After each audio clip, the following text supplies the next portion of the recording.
me to the parlor. There thou shalt find my cousin Beatrice proposing with the prince and Claudio.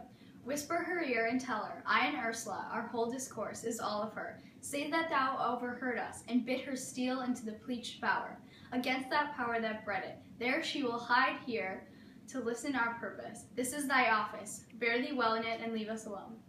I'll make her come, I warrant thee presently. Now, Ursula, when Beatrice doth come, as we do trace this alley up and down, our talk must only be of Benedick. When I do name him, let it be thy part to praise him more than ever man did merit. My talk to thee must be how Benedick is sick in love with Beatrice. For look where Beatrice, like a lapwing, runs close by the ground to hear our conference. The pleasantest angling is to see the fish, caught with her golden oars, the silver stream, and greedily devour the treacherous bait. So angle we for Beatrice, who even now is couched in the woodbine coverture. Fear you not my part of the dialogue. When we go near her, that her ear lose nothing of the false sweet bait that we lay for it. No, truly, Ursula, she is too disdainful. I know her spirits are coy and wild. But are you sure that Benedick loves Beatrice so entirely? So says the prince, and my new trust lord. And did they bid you tell her of it, madame? They did entreat me to acquaint her of it, but I persuaded them, if they loved Benedick, to wish him wrestle with affection, and never to let Beatrice know of it. Why did you so? Doth not the gentleman deserve as full as fortune a bed as ever Beatrice shall couch upon? Oh, God of love, I know he doth deserve as much as may be yielded to a man, but nature never framed a woman's heart of prouder stuff than that of Beatrice. Disdain and scorn ride sparkling in her eyes, misprizing what they look on, and her wit values itself so highly that to her all matter else seems weak. She cannot love, nor take no shape, nor project of affection. She is so self-endeared. Sure, I think so, and therefore, certainly, it were not good. She knew his love, lest she make a sport at it. Why, you speak truth. I never yet saw man, how wise, how noble, how young, how rarely featured, but she would spell him backward. Sure, such carping is not commendable. No, not to be so cold from all fashions, as Beatrice is, cannot be commendable, but who dare tell her so? If I should speak, she would mock me. Oh, she would laugh me out of myself. Therefore let Benedick consume away in sighs, waste inwardly. If were a better death than die with mocks, which is as bad as die with tickling. Yet tell her of it, hear what she will say. No, rather I will go to Benedick, and counsel him to fight against his passion, and truly I'll devise some honest slanders to stain my cousin with. One doth not know how much an ill word may empoison liking. Oh, do not do your cousin such a wrong. She cannot be so much without true judgment, having so excellent a wit, as she is prized to have, as to refuse so rare a gentleman as Signor Benedick. When are you married? Why, every day, tomorrow. Come, I'll show thee some attires. We have caught her. If it proves so, then loving goes by halves. Some Cupid kills with arrows, some with traps. Can this be true? Stand I condemned for pride and scorn so much? Contempt, farewell and maiden pride, adieu. Benedick, love on. I will requite thee, taming my wild heart to thy loving hand. If thou dost love, my kindness shall incite thee, to bind our loves up in a holy band, for others say thou dost deserve, and I believe it, better than reporting. Gallant, I am not as I have been. So say, methinks you are sadder. I hope he's in love. Hang him, truant. There's no 2 drop of blood in him to be truly touched with love. If he be sad, he wants money. I have the toothache. Draw it. Hang it. Must draw it first and hang it afterwards. What sigh for a toothache? Where's but a humor or a worm? Well, everyone can master a grief, but he that has it. Yet say I, he is in love. There is no appearance of fancy in him, unless it be a fancy that he hath to strange disguises, unless he have a fancy to his foolery, as it appears he hath. He is no fool for fancy, as he would have it appear he is. If he not be in love with some woman, there is no believing old signs. Brush the hat o' morning. What should that bode? Hath any man seen him at the barber's? No, but the barber's man hath been seen with him, and the old ornament of the cheeks hath already stuffed with tennis balls. Indeed, he looks younger than he did by the loss of his beard. Nay, rubs himself with civet. Can you smell him out by that? That's as much as they say, the sweet use in love. The greatest note of it is his melancholy. And when will he wont to wash his face? Yeah, or to paint himself, for the which I hear what they say to him. Nay, but his jesting spirit, which is now crept into lute strings and now governed by stops. Indeed, that tells a heavy tale for him. Conclude, he's in love. Nay, but I know whose loves him. That would I know too. I bore in one that knows him not. Yes, and his ill conditions, and, in despite of all, dies for him. She shall be buried with her face upwards. Yet is this no charm for the toothache? Old Signor, walk aside with me. I have studied 8 or 9 wise words to speak to you, which these hobby horses must not hear. For my life to break with him about Beatrice. 'Tis even so. Hero and Margaret have by this played their parts with Beatrice. My lord, my brother, God save me. Good den, brother. If your leisure served, I would speak with you. In private? If it please you, yet Count Claudio may hear, for what I would speak of concerns him. What's the matter? Means your lordship to be married tomorrow? You know he does. I know not that, when he knows what I know. If there be any impediment, I pray you discover it. You may think I love you not. Let that appear hereafter, and aim better at me by that I now will manifest. Why, what's the matter? I came hither to tell you, and circumstances shortened. She has been too long a talking of. The lady is disloyal. Who, Hero? Even she? Leonato's hero? Your hero? Every man's hero? Disloyal?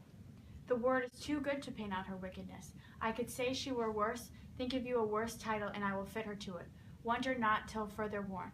Go but with me tonight, you shall see her chamber window entered, even the night before her wedding day. If you love her, then tomorrow wed her. But it would better fit your honor to change your mind. May this be so? I will not think it.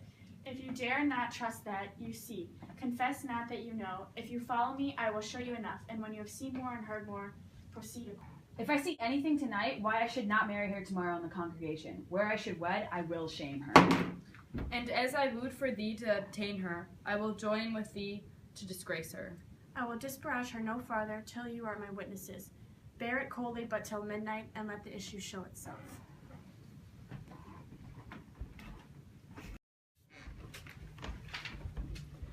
Are you good men and true? Yeah, or else it would be pity, but they should suffer salvation, body and soul. Nay, that were punishment too good for them, if they should have any allegiance in them, being chosen for the prince's watch. Well, give them their watch, neighbor Dogberry. This is your charge. You shall comprehend all vagrant men. You are to bid any man stand in the prince's name. Go. You shall also make no noise in the streets, for the watch to babble and to talk is most tolerable and not to be endured. We would rather sleep than talk. We know what a watch does. Why? You speak like an ancient and most quiet watchman. If you meet a thief, you may suspect him, by virtue of your office, to be no true man, and for such kind of men, the less you meddle or make with them, why, the more is for your honesty. If we know him to be a thief, should we not lay hands on him? Truly by your office you may, but I think they that touch pitch will be defiled. The most peaceful way for you, if you do take a thief, is to let him show himself what he is, and steal out your company. You have been always called a merciful man, partner. Truly, I would not hang a dog by my will, much more a man who hath any honesty in him. This is the end of the charge. Well, masters, we hear our charge. Let us sit upon the church bench till 2, and then we'll all to bed. One word more, honest neighbors. I pray you watch about Signor Leonato's door. For the wedding being there tomorrow, there is a great coil tonight. Adieu, be vigilant, I beseech you.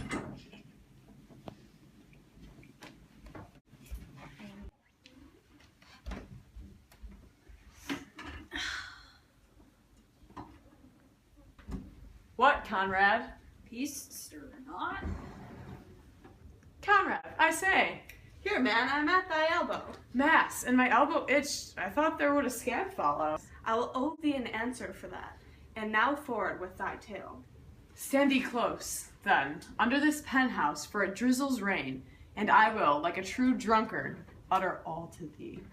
Some treason, masters, yet stand close.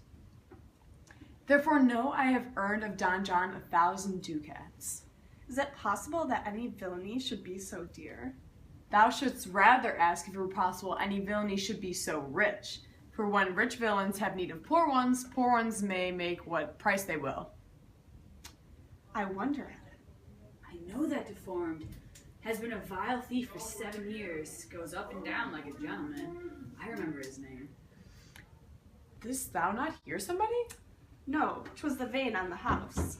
Know that I have tonight wooed Margaret, the Lady Hero's gentlewoman, by the name of Hero. She leans me out at her mistress's chamber window, bids me 1,000 times good night.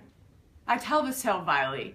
I should first tell thee how the prince, Claudio, and my master, planted in place and possessed by my master Don John, saw afar off in the orchard this amiable encounter. And thought they Margaret was Hero? 2 of them did, the prince and Claudio, but the devil, my master, knew she was Margaret. Don John had made away, went Claudio enraged, swore he would meet her as he was appointed next morning at the temple, and there, before the whole congregation, shame her with what he saw overnight, and send her home again without a husband. We charge you, in the prince's name, stand. Call up the master constable. We have recovered the most dangerous piece of lechery that there was ever known to the Commonwealth. And one deformed was one of them. I know him. Where's a lock? Masters. You'll be made bring deformed forth, I warrant you. Masters. Never speak. We charge you. Let us obey you to go with us. We are like to prove a goodly commodity being taken up of these men's bills. A commodity in question, I warrant you. Come, we'll obey you. Your other Robato's better. No, pray thee, good Magda, I'll wear this. It's not as good. Even your cousin would warrant so.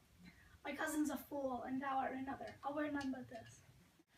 I like the new tire with an excellency, if the hair were a thought browner. And your gown's a most rare fashion of faith. I saw the Duchess of Milan's gown, and they praise so. Oh, that exceeds, they say.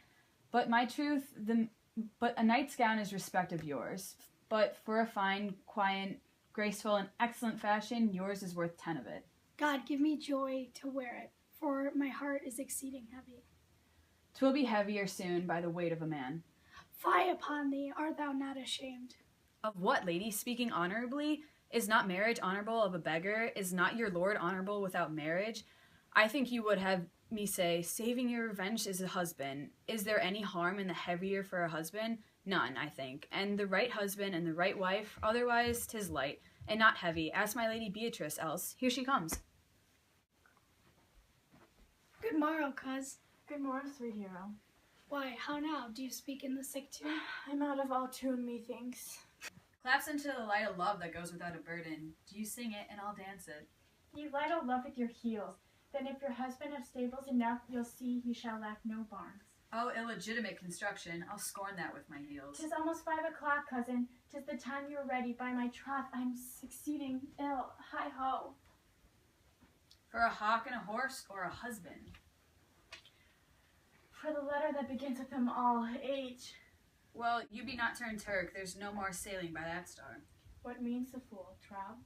Nothing, I, but the gods sent everyone on their heart's desire. These gloves the Count gave me, they are an excellent perfume. I'm stuffed, cousin. I cannot smell. A maid and stuff? There's goodly catching of a cold. Oh, God help me. God help me. How long have you then professed apprehension? Even since you left it, doth not my wilt become me rarely? It is not seen enough. You should wear it in your cap. By my troth, I am sick. Get you some of this distilled Cardidus benedictus, and lay your heart. It is not the only thing for a qualm. There thou prickest her with a thistle. Moral? No. By my troth, I have no moral meaning. I meant plain holy thistle. You may think that perchance I think that you are in love. Nay, by our lady, I am not such a fool to think that. Yet Benedict was such another. Now he has become a man. He swore that he would never marry, and yet now, in despair of his heart, he eats his meat without grudging. And how you may be converted, I know not. But methinks you look your eyes as other women do. What pace is this that thy tongue keeps? Not a false gallop. Madame, withdraw. The prince, the count, Signor Benedict, Don John, and all the gallants of town are come to fetch you to go to church. Help me to dress, good Cuz, good Meg, good Ursula. What would you with me, honest neighbor? Mary, sir, I would have some confidence with you that discerns you nearly. Brief, I pray you, for you see it is a busy time for me. Mary, this it is, sir. Yes, in truth, it is, sir. Neighbors, you are tedious. Marry, sir, our watch tonight, accepting your worship's presence, have taken a couple of his errant knaves as in any in Messina. A good old man, sir. He will be talking. As they say, when age is in, the wit is out. God help us, it is a world to see. Well said. I faith neighbor Verges well. God's a good man, and two men ride a horse, one must ride behind. An honest soul, I faith, sir, by my troth he is, as ever broke bread. But God is to be worshipped. All men are not alike. Alas, good neighbor. Indeed, neighbor, he comes too short of you. Gifts that God gives. I must leave you. One word, sir. Our watch, sir, have indeed comprehended as two auspicious persons. We would have them this morning examined before your worship. Take their examination yourself and bring it to me. I am now in great haste, as it may appear unto you. It shall be suffigance. Drink some wine ere you go. Fare you well. I am ready. Go, good partner, go. Get you Francis C. Cole, bid him bring his pen and inkhorn to the goal. We are now to examination these men. And we must do it wisely. We will spare for no wit, I warrant you. Here's that shall drive some men to non-come, only to get the learned writer to set down our excommunication and meet the goal.